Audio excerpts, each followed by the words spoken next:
Hello everyone, this is Darion GNB here, and welcome to the final video of this year's... But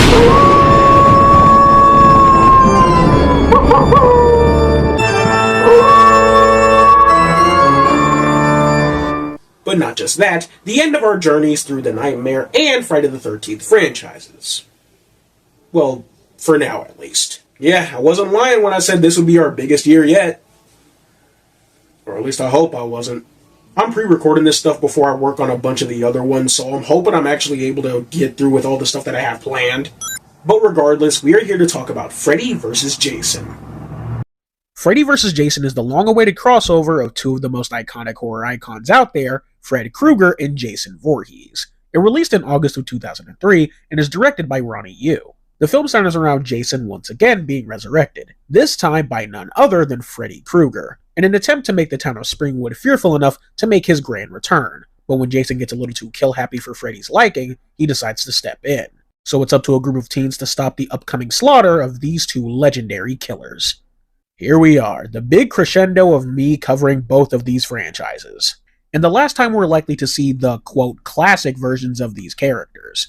I didn't talk much about some of the directors of the other films in these two franchises, but I want to bring attention to Ronnie Yu for a second, because it was literally until last year that I discovered the director of one of my favorite Chucky sequels, Bride of Chucky, also directed this film, and once those two dots were connected, everything made sense to me. I love the absolute hell out of this movie. Is it perfect? Fuck no, but it's still really fun. I brought up Ronnie Yu because honestly, for a crossover like this, I feel like it'd need someone who can dip their toes into silly and wacky shit when it comes to horror, but still deliver on what makes a lot of this shit fun, whether it be for Freddy, Chucky, or Jason. The story is pretty straightforward with not much beyond the surface level. This movie might be the textbook definition of a turn your brain off and have fun kind of film. Now that doesn't absolve it of its issues, as I'll get into shortly, but in the way Bride of Chucky was kind of just a fun, camp-fueled ride, this film evokes that same kind of feeling for me.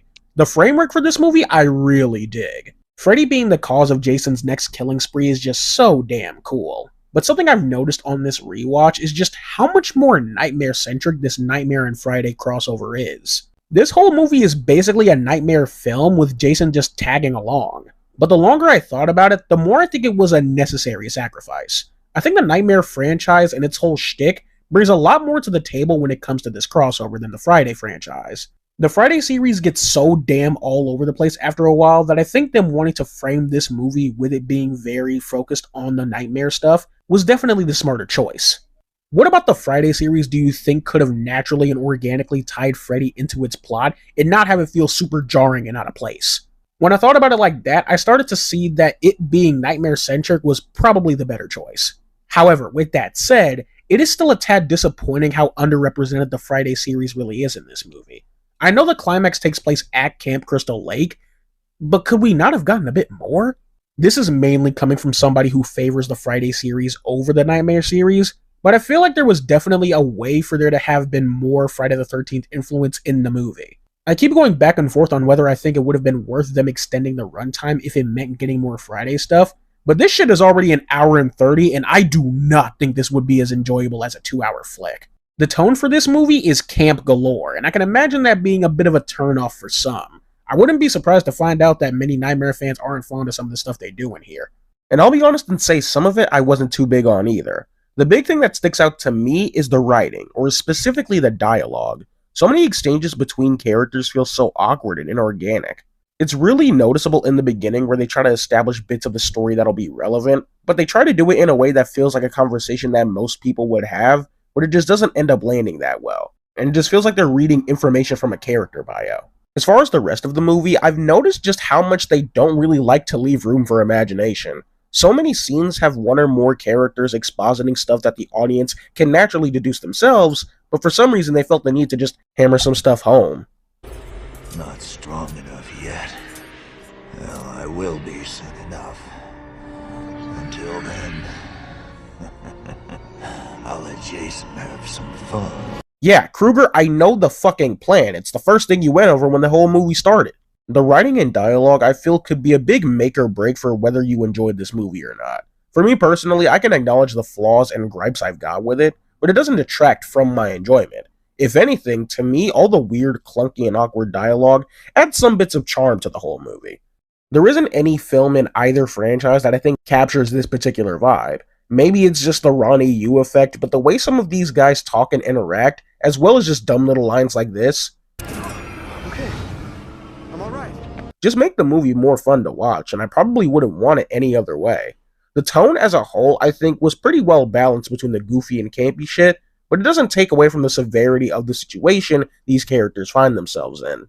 Whenever these characters are in a dream and getting tortured by Freddy, or they're getting hunted by Jason, it feels intense. It feels scary. The goofy, campy stuff works well with the scare factor, and it doesn't stand out like some of the other movies in either franchise, especially Nightmare.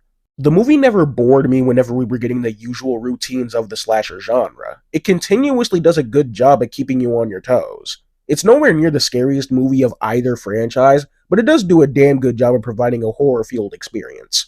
Whenever Freddy was going after the one chick in the boiler room, or when the girl with her eyes gouged out popped up at the beginning to warn Laurie, that shit to this day is still creepy as hell.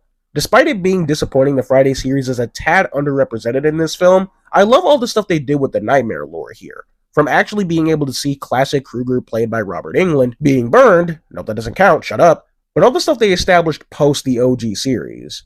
I absolutely love how they brought Weston Hills back into the mix, as well as the hypnocell drug that can suppress dreams. I love the entire idea behind how the town managed to forget about Freddy. Yes, I love the idea of it, because when it comes to its execution, it kind of trips a little bit. Like, I think the town of Springwood scrubbing everything having to do with Krueger, even going as far as admitting kids to the Weston Hills Asylum who've made contact with Krueger, so as to not spread the fear to the other kids in town, giving them the experimental pills Nancy was taking in Dream Warrior's Hypnocell to suppress their dreams. That is a really cool usage of past Nightmare lore and history, and I really dig it. It starts to lose me, however, with how they execute this, because the files and info on Freddy being covered up is presented as what can basically be described as someone taking a marker and literally scribbling bits of information out of the files. When I think they could have come up with something a bit more creative and not something that just looks a little ridiculous. But that part is kind of a nitpick. It doesn't ruin all the stuff here for me. Where I do take issue is how much time is given to this whole thing. Like, there are dozens of kids who wound up in a comatose state from taking too much Hypnocell, and it's something the movie unfortunately doesn't delve too much into beyond that, or spend too much time on, which is fair considering what the goal of this movie is, but it doesn't make it any less disappointing. The characters in this movie are solid. They're honestly just pretty decent. There's this stigma I've noticed when it comes to crossover movies like this, or even stuff like monster movies, where whenever we have a movie that has monsters like Godzilla and Kong, or horror stuff like Freddy, Jason, Predator, Alien, etc., there are a lot of folks that are adamant in not caring about the stuff that takes focus away from the title characters. That the monsters and the fighting and stuff is all we really want to see. And while I often understand and even sometimes agree with that sentiment, I'm also aware that if I wanted to see some of my favorite things mix or fight and whatever, and nothing else, I'd be better off either A, buying a bunch of action figures and coming up with my own scenarios with my imagination and shit, or B, watch a freaking short film or a YouTube video or something. The point I'm trying to make here is that for a story like this, especially if it's like 90 minutes or something, there has to be some kind of connective tissue to drive the story forward. And I think this group of characters, while not spectacular or anything, certainly get the job done. Laurie, our main character, I think was fine. She's a pretty serviceable protagonist who's easy enough to sympathize with and root for. They try to tie her character to Krueger in some meaningful way, I guess in an attempt to give her some kind of depth, but what they ended up doing just never really landed well for me. There's this plot point lingering throughout the movie that Laurie's dad killed her mother years ago, but in a not really shocking twist, it's revealed that Krueger was the one who killed her mother. And the movie desperately wants you to give a fuck. With how much shit is going on in the story, I honestly could never be bothered to care about this obvious as fuck mystery, and I enjoy it even less when I realize it raises a fuck ton of questions with no answers. Why did Krueger even kill her mom in the first place? You'd think if anybody in that house would be a target for him, it'd be the freaking teenager. That's his whole thing. And we know Laurie didn't interact with Krueger back then because they firmly established that she doesn't know who the hell he is when the movie starts. What were the circumstances that led to her dad being in that position when Krueger killed her? It just feels like there was a 30-minute special or something where we saw what went down, but that special doesn't freaking exist. so it makes the reveal and plot point in general just feel a bit awkward.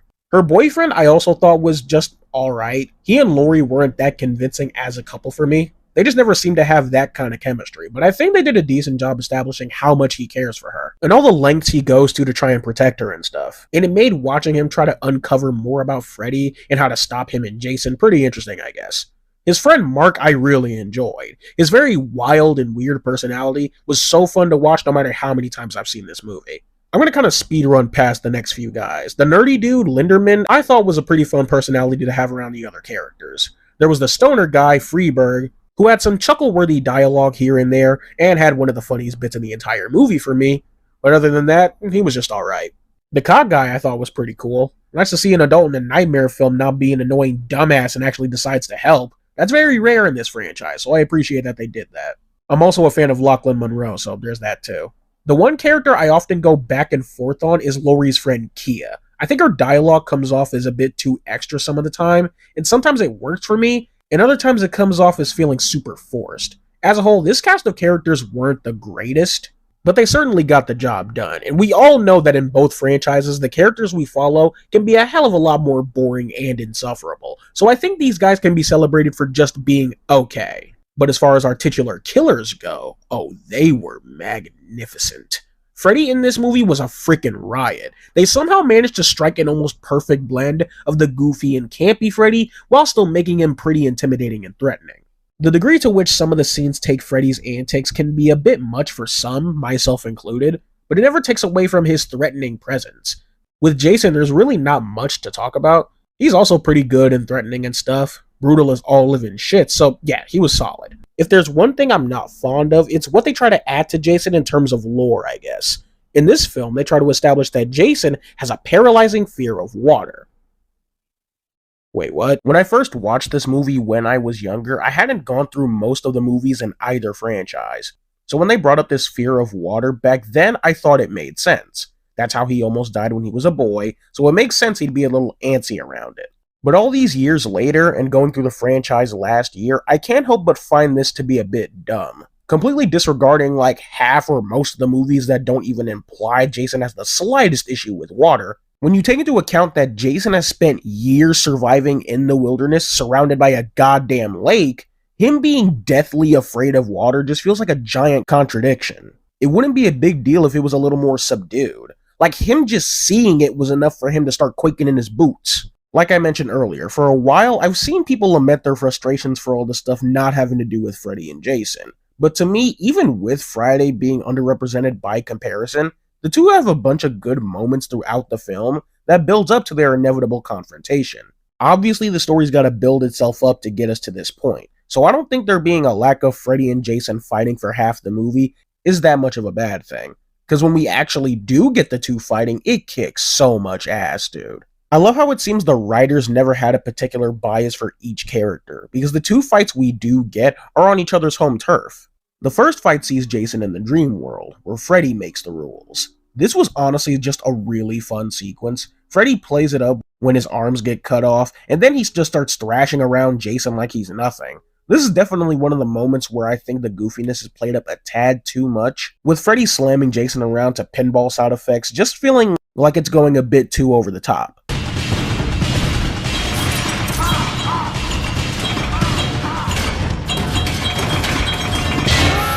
And the final fight in the climax brings it to the real world, where Jason holds more of an advantage. But even with that, it's not like Krueger's gonna go out like a bitch. I love how quick and agile he is, careful to try and make sure Jason doesn't get his hands on him. And Jason, with his brute strength, just starts thrashing the nigga through windows and shit. The bit where Fred kicks Jason in the dick, but he's the one to get hurt, will never not be hilarious to me.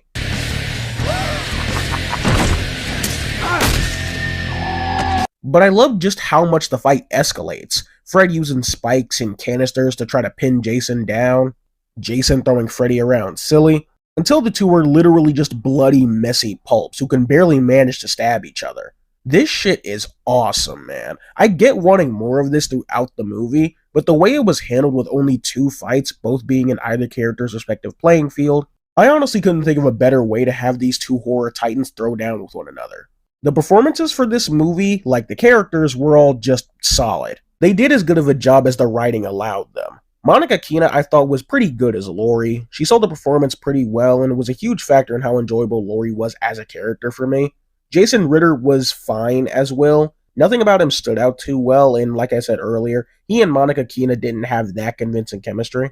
Christopher Rodriguez, Kyle Labine, Brendan Fletcher. Even if I don't like how her character was written some of the time, Kelly Rowland didn't do that bad of a job. I thought her performance for the most part was still pretty decent. Nobody here is bringing in a groundbreaking performance, but with what they're given, they do a pretty solid job. England, of course, does a great job with Krueger. This performance is definitely up there with Dream Warriors in terms of how I think Freddy should be handled and performed.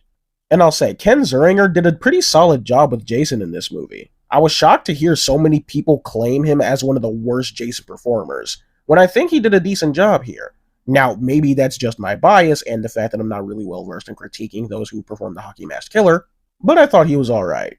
Now for the effects and kills. This is another one of those things that I think may be a make or break for some people's enjoyment of the film. The visual effects in this movie are kind of a mixed bag. The 2003 CGI really holds this movie back a bit. And it was super irritating for me this time around because so many of the sequences they have in here, whether it be some of the scares or the weird worm thing Freddy turned into at that one point, I could never get the thought of how much cooler would this look if it were practical out of my mind. Especially coming off of all the Nightmare films where they had some kick-ass practical effects. Some of this stuff I think was a tad disappointing, as it really just doesn't hold up that well. That's not to say there aren't any creative uses of it. That shadow monster Freddy tried to use looked pretty sick. Not to mention that bloody transition when Laurie is having her first nightmare looked really damn cool. As for the kills themselves, ooh, sweet baby. Not only are they good, there are a lot of them. From beginning to end, this movie is a non-stop blood-fueled riot, and it is glorious. From the very first kill with Jason folding the dude in the bed, to the cornfield scene where Jason's just mowing down teens left and right, the entire nightmare sequence with Mark is such an easy highlight of the whole film for me. And the reason for that is because it's literally the only time Freddy kills someone in the movie. Yeah, sorry to derail, but this may be another thing that irks some Nightmare fans. And I didn't notice this until this rewatch. Freddy kills one goddamn person in this movie. And it was a cool-ass sequence, don't get me wrong, but it's so funny to think that Freddy Krueger only killed one damn character in this entire movie. Well, I guess it's fair if he's the main focus as far as the two antagonists of this story. I guess Jason being the main one to get the kills is just another one of those necessary sacrifices. While the VFX were all over the damn place, the times they actually did do practical stuff, I thought it looked great. I'm mainly talking about the last few bits we get of Freddy and Jason in the movie, where the two have just been severely beaten down and are complete bloody messes. It looks sick as hell. Overall, Freddy vs. Jason is a dumb fucking movie, but that's why I love it. The movie has a wide variety of issues, the characters being unremarkable, even with some attempts to give ones like Laurie something interesting, it often falls a little flat. The movie often doesn't do a lot with some of the really interesting ideas they present. The dialogue is often super forced and awkward sounding. The performances never felt all that memorable, as well as other little stuff like how underrepresented the Friday series is. But with all of that, it also has great showcases of the two title characters. While the characters can be described as just okay, I think they served their purpose well in getting us through this story to give us Freddy vs. Jason. They weren't a bad lot of characters to focus on, in my opinion. And the way they're written and performed adds this unique charm to the whole thing, which provides more of an enjoyable watch. And when Freddy and Jason actually fight, it is cool as shit, and really creative with how they utilize each other's movesets. The VFX may not look that good all the time, but when it's handled well, it can look pretty cool. But the practical effects and kills were amazing. This movie is just a fun, campy, blood-fueled mess from beginning to end, and I probably wouldn't have it any other way. Freddy vs. Jason is a stupid-as-hell movie, and that's why I love it. So, if you agree or disagree with anything I've said in this video, let me know right down there in the comments below. Also, be sure to like and subscribe. This has been Darion GNB, and... Happy Halloween!